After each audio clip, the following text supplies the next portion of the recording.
First of all, thank you very much that you joined us here in the Frankfurt Storydrive Books and Games.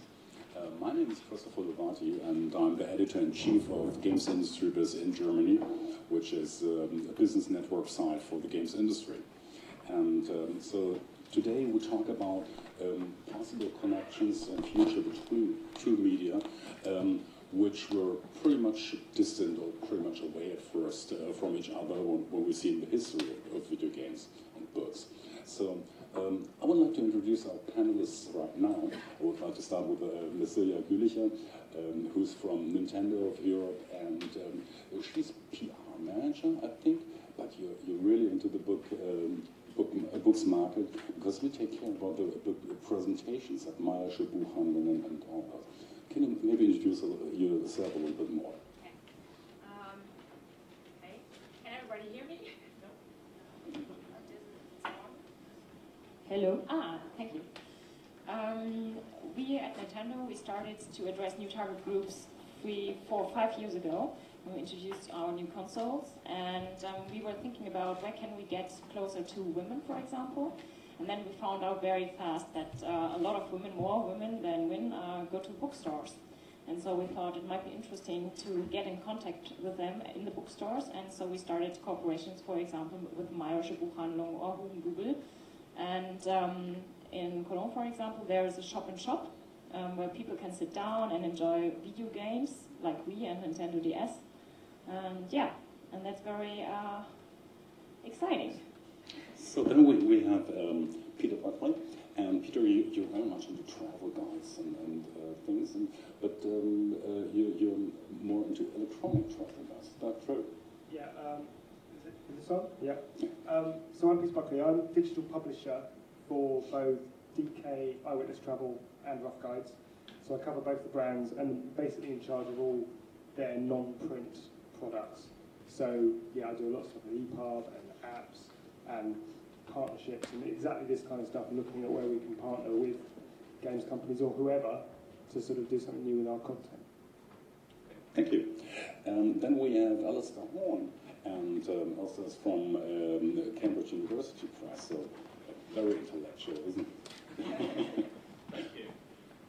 I'm the Innovations Manager at Cambridge University Press, particularly looking at education and English language teaching, and very interested in what we can do with games. We're very aware that there's a lot in common between the learning process and the gaming process, and that if you can actually make learning into a game for children, then it's actually going to be far easier to get them interested and far easier to get them learning effectively. So we're currently looking into what we can do with games for that reason. Thanks. Okay, thank you.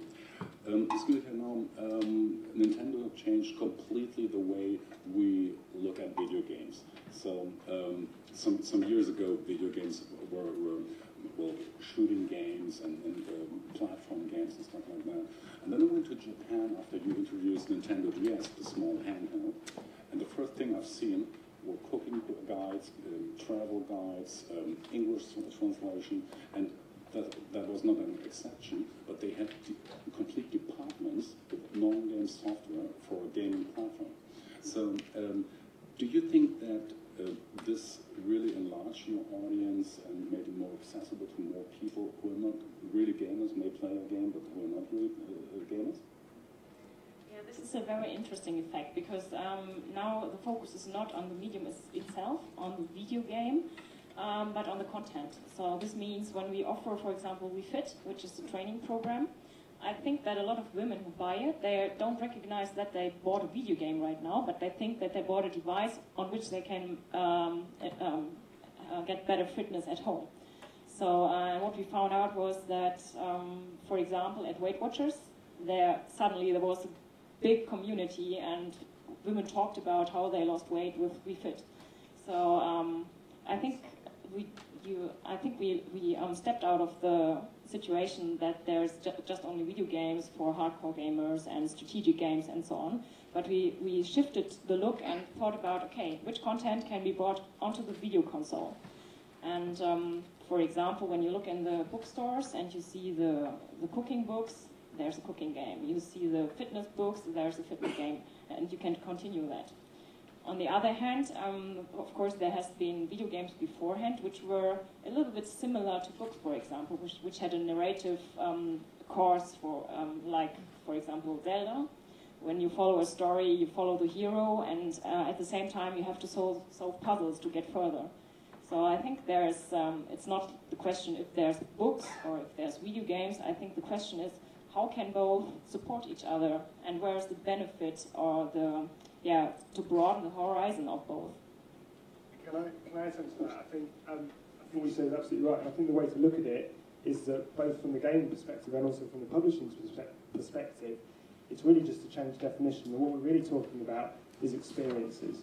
And what books have always been about has been about triggering an experience, whether it be to cook a recipe or to visit the Eiffel Tower or whatever, whereas gaming has always been about actually describing and creating that experience.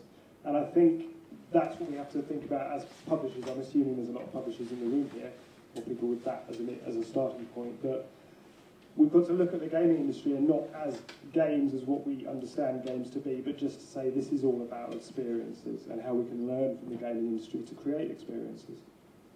By the way, there's one thing not true what Ms. Gülicher said. She said Wii Fit is only played by women. I lost 60 pounds last year with Wii Fit. It's true.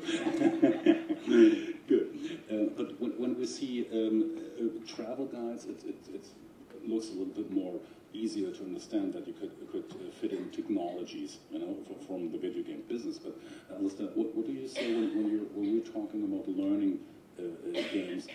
What technologies or what experiences could you have seen in the video game business? Well, I think probably the most important thing is the level of engagement and involvement you have when you're playing a video game, which is very different to sort of the traditional, very cliched idea of sitting in a classroom receiving learning from a teacher. I think there's room for both of those, but you know, when you're playing a game, you're trying to achieve something. You're trying to learn skills. When you achieve those skills, you're tested on them. If you can get through, you know, one level, you try a more difficult level. All of these things are exactly the same in education. You're trying to learn how to do things. You're then tested to check that you can do them, and then you try something more difficult. So there's such a parallel between games and education there that it would be really foolish for us not to be thinking about what we can do to make educational games, particularly on platforms, you know, like the DS and the Wii, that learners are actually already very positively disposed towards. You know, if you give them a maths textbook, there's immediately going to be a sort of switch-off factor, because this is a format that they associate with school, whereas if you've got a maths game on the DS, then you've got an immediate positive there, because this is something they associate with other games that they've played. That's very interesting. You say, do you work together? You have a pretty broad range of products already in the electronic side. But with whom are you working when you develop products? Classic game developers, independent studios, and what are you doing there? Well, most of what we've developed so far has actually been for the classroom, has been sort of PC-based. Mm. But we're very interested in what we can do with, particularly with the DS. So we were put in contact with some UK developers by Tiger, the Independent Game Developers Association in the UK, mm-hmm. and they've set us up with a couple of developers who we're looking to see what we can do with. Because we very much appreciate that whilst we've got the sort of the pedagogical side of this, and we really know how the educational aspect of this works, it'd be really foolish for us to try to move forward on this without actually working with the people who know best how games work. So we're looking to partner. So Ms. Gülicher, you're often also using or including brands like Dr. Kawashima or other brands from well-known book publishers. How important is that for you to maybe justify or also include in development people who really know what they're doing? As everybody knows, educators do have a very classical education. So, of course, video games are on the bad side of the powers. So this means we have to work together with editor houses, publishers who are well known, for example, Horne or Tibula. And I have to say, we worked with several schools and include the products, for example, mathematics, into the classes. And it's true that the children, they like Nintendo and Nintendo DS, so they're very motivated to train their mathematics skills. And the good thing is that when the device tells you that you're not that good, it's less hard for you than if the teacher does it in front of the class. But interesting is also that the children only accept Nintendo DS, the device, as a device for education until the 6th class, for example, 5th or 6th class. Then they say, okay, school is my job, and I want this job to be finished at a certain point of time in the day. And after that, they don't accept Nintendo DS games for training their skills. They don't accept it anymore, because then it's just a device for your hobby. That's interesting. So, when you see travel guides, and when you see all the new technology we have, like 3D graphics and 3D stereoscopic 3D, what do you think is the most important technology you could use for travel guides?